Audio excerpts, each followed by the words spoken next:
Magandang araw po, welcome po sa aking channel of Night TV. Patalasasan po, meron po ba kayong mga properties na napapabayaan or non-performing assets? Plan nyo yung ibenta, pero wala kayong oras magbenta nito.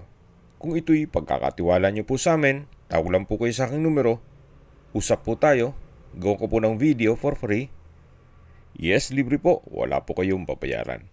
Tutulungan pa namin kayong mabenta yung property. Kami na po bala sa marketing, sa boosting or paid ads, even sa tripping. Hindi na po kayo mapapagod sa pag-entertain ng mga buyers. Kami na po bala sa lahat. Tawag lang po kayo. Nandito po tayo ngayon sa Tagaytay, Nasugbu Highway, kung saan meron po tayong bagong video presentation, isang commercial property. May lot area po ito na 3,361 square meters. Ito po'y titulado, buhay po ang may-ari, kaya wala po kayong magiging problema sa documentation o sa transfer ng title. Along National Highway at may frontage na 30 meters more or less. Ito po'y nasa mataas na lugar. Ang estimated elevation above sea level ay 2,028 feet. Ang kagandahan po dito sa property ay meron pong patag na lupa. Compare dun sa ibang mga property binibenta dito ng mga overlooking na kung saan halos puro slope po ang terrain. So yan po, makikita nyo naman mula po sa highway, medyo slope ng konti. Then pagdating dito sa baba ay patag na patag po. At kung sakali man po naghahanap kayo ng mga heavy equipment, yan pong nakikita nyo ay for sale po yan. Gaya ng 10-wheeler, then itong excavator, loader, at meron din pong mini dump truck na 6-wheeler. So halos mga hindi po yan nagamit, gawa ng nag-stop operation na po si owner sa pag-develop na kanyang property.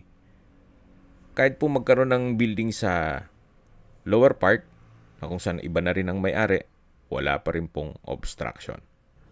Tanaw nyo pa rin po ang bayan ng Laurel at ibang parte ng Batangas. Yan po, tunghayin nyo po, napaganda ng tanawin, napakaaliwalas. So maganda rin pong lagyan nyo ito ng commercial building, then paupahan ninyo, then yung dulong part ay pwede nyo lagyan ng inyong bahay bakasyunan. Yan po yung Taal Lake and Volcano. Napaganda pong pagmasdan. Kaya kung sakali man po na plano nyo maglagay ng coffee shop o restaurant, magandang spot na rin po ito. So yan po ulit yung mga heavy equipment. Kaya kung sakali man na pagpapatuloy nyo itong project at ma-acquire itong property, pwede rin makinegotiate na rin tayo kay owner dyan sa mga heavy equipment. Marami na rin pong mga kapitbahay dito na mga restaurants and coffee shop. So develop na po ang area at marami na rin pong turista na dumadayo dito sa Tagaytay. Kaya mas madali na po mag-market ng inyong produkto o negosyo. So yan po, tunghayin nyo po itong napagandang lupain kung saan yung nakita nyong structure, yan po yung harapan ng highway. Then meron na pong dalawang building sa katabi nito. At yung buong stretch po ng Tagaytay Nasugbu Highway ay marami na ring mga business establishments. Okay, habang pinagmamasdan nyo po itong kapaligiran, pag-usapan na natin ang distance, location at travel time. Mula po sa Twin Lakes, isa sa mga pasyalan sa Tagaytay, ang distance is 2.6 kilometers at ang travel time is 3 minutes.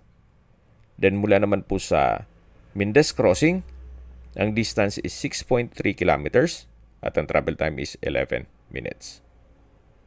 Mula naman po sa Mahogany Beef Market, ang distance is 7.2 kilometers at ang travel time is 17 minutes. Mula naman po sa Sky Ranch, ang distance is 16 kilometers at ang travel time is 7 minutes. Mula naman po sa Tagaytay Rotonda, ang distance is 11.2 kilometers at ang travel time is 20 minutes. Kumpleto na rin po doon gaya ng malls, hotels, restaurants, banks, schools, church, at hospital. Yan po yung lagi kong binabanggit sa inyo na dapat nyo i-consider sa paghanap ng property, yung meron pong malapit na hospital. Hindi ko naman po sinasabing sakitin kayo.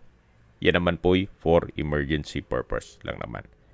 At mula naman po sa Calax, Silang Interchange o Aguinaldo Highway, ang distance is 27.7 kilometers at ang travel time is 42 minutes.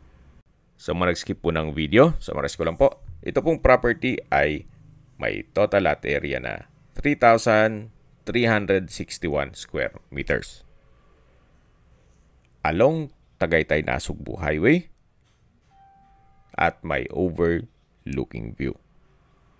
May frontage po ito na 30 meters more or less.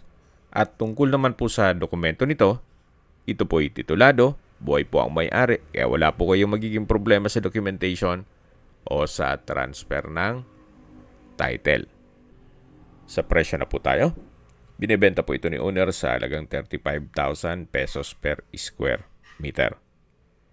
Kung may mga katanungan po kayo o gusto magpaset ng tripping dito sa property to, tawag lang po kayo sa aking numero. At sa mga kababayan naman natin nasa ibang bansa, meron po akong Telegram. Sa mga iPhone user naman, may iMessage. Meron din pong Imo, Skype, Viber at WhatsApp. Same number lang po, 0917-316-3399. Sa mga nagtatanong naman po ng aming Facebook, meron po kaming Facebook page na Nov9TV at Facebook Reel Video. Meron din pong TikTok at Instagram. May ibang YouTube channel po kami na The Nov9TV channel, Nov9TV Listings, Nov9TV On The Spot, at Nov9TV Updates. Sana po naibigyan nyo ang video presentation. Paki-like and subscribe na lang po sa aking channel para ma-update din po kayo sa aking future listings. Kung sakali po hanap nyo yung mas malaking sukat na lupa, meron din po kaming ibang listings na pwede nyong pagpilian.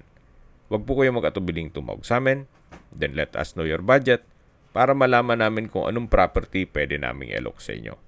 Sa lahat pong viewers, subscriber at nagtiwala po sa amin, salamat po sa suporta.